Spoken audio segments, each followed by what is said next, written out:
दोस्तों good morning. आइए आपका अपना चैनल ज्ञानोदयम में आपका स्वागत है। आज हम बात करने जा रहे हैं इतिहास के एक बहुत ही महत्वपूर्ण टॉपिक जिसका नाम है बिहार में 1813 से लेकर 1947 तक पश्चात शिक्षा के विकास की विवेचना करें। इसे स्टार्ट करने से पहले कुछ कोटेशन देख लेते हैं जो हमारे महापुरुषों ने कह रखा है। बाबा साहब ने कहा था कि शिक्षा वह शेरनी का दूध है जो जितना पिएगा उतना दहाड़ेगा। इसी प्रकार दक्षिण अफ्रीका के गांधी कहे जाने वाले नेल्सन मंडेला ने कहा था, शिक्षा वह शक्तिशाली हथियार है जिससे पूरी दुनिया जीती जा सकती है। तो आइए इन समस्त कोटेशनों के साथ आज का टॉपिक हम प्रारंभ करते हैं। प्राचीन काल से ही बिहार शिक्षा का प्रमुख केंद्र रहा है।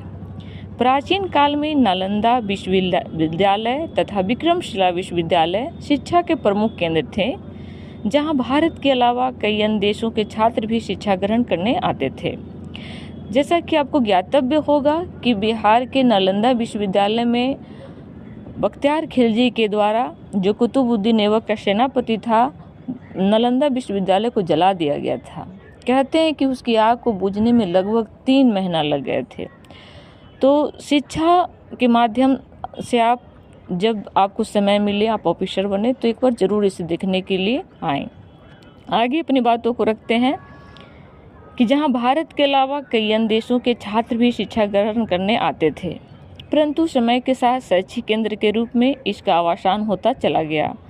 आधुनिक काल में बिहार शिक्षा की गतिविधियों में काफ़ी तेजी से आगे आई जब अंग्रेजों के नेतृत्व में इसका संपर्क पाश्चात्य शिक्षा से हुआ।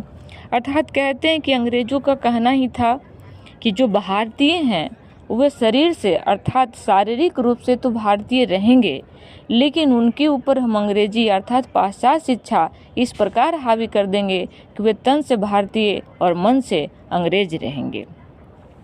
तो आगे बात करते हैं कि अब तक शिक्षा के विकास में राज्य की भूमिका सीमित तथा परोक्ष ही थी, लेकिन राज्य के नेतृत्व में शिक्षा का सुव्यवस्थित विकास आरंभ हुआ। यद्यपि इसका आरंभ करने वाली ब्रिटिश सत्ता का मूल उद्देश्य भारतीयों को कैसा वर्ग तैयार करना था जो रंग रूप से तो भारतीय हो लेकिन विचार एवं रुचि से अंग्रेज हो।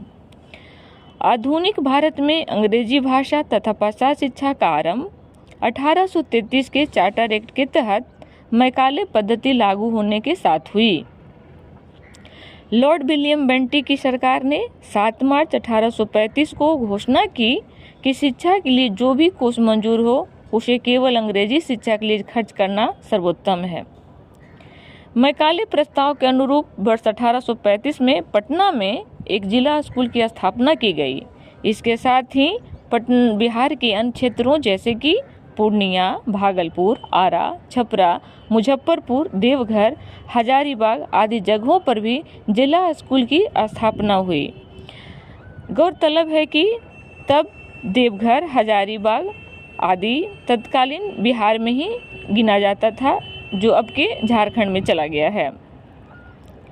19वीं शताब्दी के उत्तरार्ध और 20वीं शताब्दी के पूर्वार्ध में ये जिला स्कूल बिहार में पश्चिमी शिक्षा के केंद्र के रूप में उभरकर सामने आए और आज भी इसकी महत्ता निर्विवाद है। बिहार में पाश्चात्य शिक्षा के विकास में वर्ष 1854 का वुड डिस्पैच तथा सैडलर आयोग 1917 की महत्वपूर्ण भूमिका रही है। वुड डिस्पैच में व्यावसायिक शिक्षा का महत्व तथा तकनीकी विद्यालय की स्थापना पर बल दिया गया था, जबकि सैडलर आयोग ने व्यवहारिक विज्ञान और प्रौद्योगिकी डिप्लोमा एवं डिग्री की उपाधि हेतु व्यावसायिक कॉलेजों को खोलने की आवश्यकता पर बल दिया था। इसके अंतर्गत ही समय समय पर विभिन्न क्षेत्रों में अपना विकास करता चला गया, जिसे हम एक एक करके देखने का प्रयास करेंगे। सबसे पहले उच्च शिक्षा के क्षेत्र में विकास।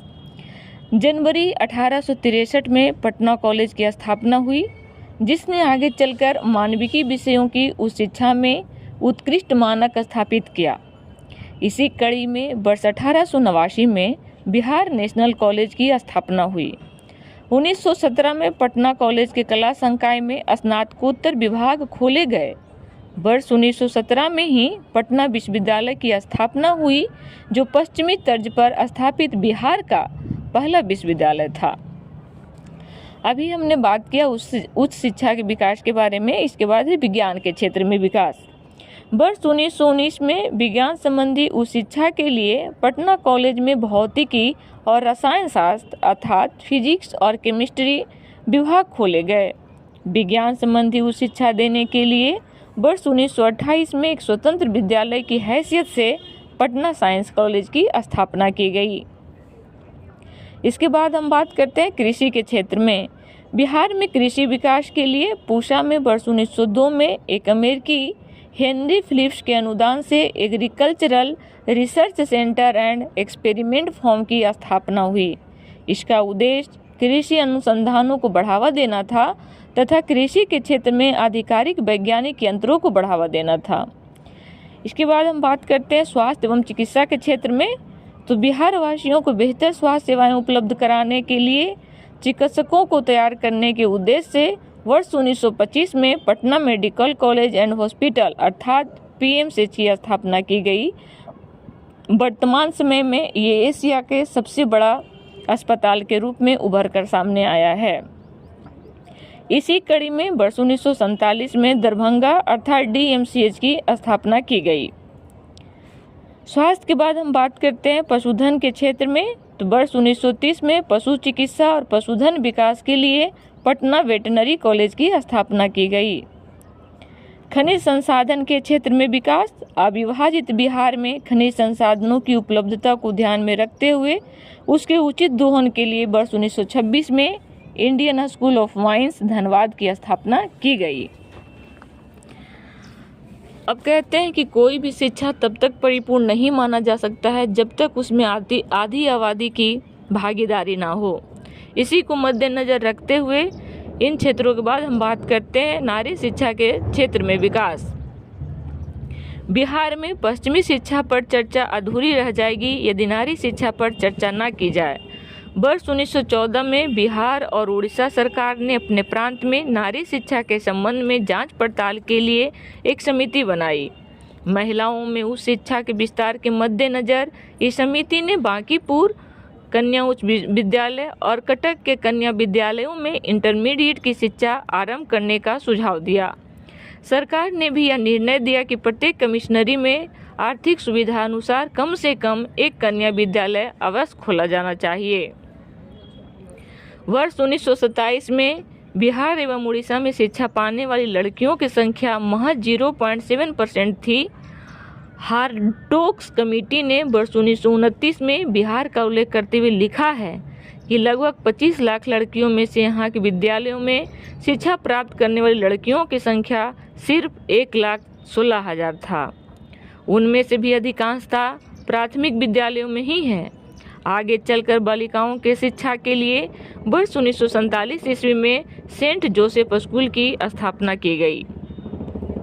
उपर्युक्त विश्लेषण से स्पष्ट होता है कि औपनिवेशिक शासन काल के दौरान बिहार में पाश्चात्य शिक्षा के विकास में राज्य के साथ साथ स्वयंसेवी संस्थाओं एवं व्यक्तिगत प्रयत्नों ने महत्वपूर्ण भूमिका निभाई, जिसे हम आगे देखने का प्रयास करते हैं। पाश्चात्य शिक्षा के प्रचार प्रसार में स्वयंसेवी संस्थाओं तथा प्रमुख व्यक्तियों ने भी अपनी महत्वपूर्ण भूमिका निभाई। इस क्षेत्र में आर्य समाज, ब्रह्म समाज तथा ईसाई मिशनरियों का महत्वपूर्ण योगदान रहा। आर्य समाज के द्वारा वैदिक संस्कृति एवं पाश्चात्य संस्कृति के बेहतरीन मूल्यों को एकत्रित करने हेतु दयानंद एंग्लो वैदिक अर्थात आज के डेट में जिसे DAV के नाम से जाना जाता है कि स्कूलों की श्रृंखला को स्थापित की गई। इनके बाद ब्रह्म समाज के तत्वाधान में पटना में राम मोहन रॉय सेमिनरी, जो कि आज भी खजांची रोड में देखने को मिल जाएगा, की स्थापना की गई। मुस्लिम धर्मावलंबियों के बीच पाश्चात्य शिक्षा के प्रसार के लिए अनेक संगठन की स्थापना की गई। उनकी प्रेरणा का स्रोत अलीगढ़ आंदोलन था, जिनके प्रणेता सर सैयद अहमद खां थे, जो मुस्लिम समाज में जागृति का संचार कर रहे थे। वर्ष 1872 ईस्वी में इमदाद अली खां ने मुजफ्फरपुर में बिहार साइंटिफिक सोसाइटी की स्थापना की।